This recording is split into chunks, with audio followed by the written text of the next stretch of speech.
Good morning, friends. Welcome to Christian Education today. Our subject, Santa Claus, in quotes, Arius and Nicaea. Santa Claus, Arius, and Nicaea. I've been going over the Heidelberg Catechism with students in chapel this year, and we are at the point where we are covering the Apostles' Creed and the doctrine of the Trinity. Doing some research on this, came across some of the legends related to Nicholas, sometimes called Saint Nicholas, and then through much cultural changes over the years, we call him Santa Claus. But Nicholas was a real historical figure. He was from what we call today Turkey, the country of Turkey. He was born in the 3rd century, March 15th, 270. His death, December 6th, in the year 343. Now, most of what we know is from tradition. Here are two later paintings from the 15th and 16th centuries, which tell some of the stories, the legends associated with Nicholas. We do know he was born to a wealthy family, that when his parents died, he did use his wealth to serve others. The painting on the left shows him helping three daughters who were to be sold into slavery, but he supplied gold to keep them from this horrible situation. Supposedly, as he threw the gold in, it landed in shoes that were drying out by the fire, and this is why we hang stockings, supposedly. Another story of 3 children who are murdered, and through Nicholas, they are resurrected. So some of the, quote, stories are very fanciful. Now, another man that we know about only because of other records is Arius, born around 250 or 256, died in 336. He is a heretic, an arch heretic.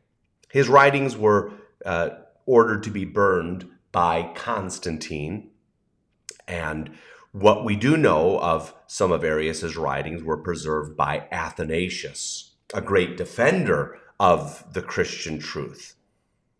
In 325, Emperor Constantine, because of political issues and religious issues, called for a church council that met in the city of Nicaea.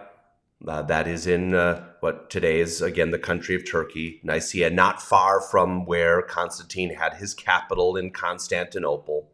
And bishops from around the world, mostly from the East, met at this council. And one of the traditions is that Nicholas, so upset hearing the heresies spewed by Arius, went over and smacked him, punched him, or smacked him, depending on the translation, slapped him maybe. Here are 2 paintings. The one on the left shows him slapping, this would be Nicholas slapping Arius. This painting, I guess, shows him ready to maybe deliver a blow to Arius. And according to the stories, Constantine had Nicholas arrested for causing a disruption to the council. That night, a vision or God met with him and recommissioned him in his service. Again, some of these legends come hundreds of years later. Whether it is true, I can't say. At some level, I would like to believe them, but we really don't know. Now, the heresy of Arius has a number of aspects, but the key is that Arius taught that the Son was created. There was a time when he did not exist. He was created, existing by the will of God. The most famous statement, there was a time when he was not. This was a gross heresy. The Council of Nicaea, thankfully, in God's providence, did set forth an orthodox position regarding the person of Christ. He is of the same substance with the Father. Well, there is a lot of interesting historical detail. When I study church history, I'm convinced it is far more fascinating than any fictional story you can read. You can get probably Philip Schaff's Christian History, probably for free online, or get it very reasonably printed. I would encourage you, read and study church history. It is fascinating when you dig down and study these things. Well, this is just a little nutshell. It is important that we hold the truth concerning the person and the natures of our Lord Jesus Christ. Let us do that as we celebrate his coming, his salvation.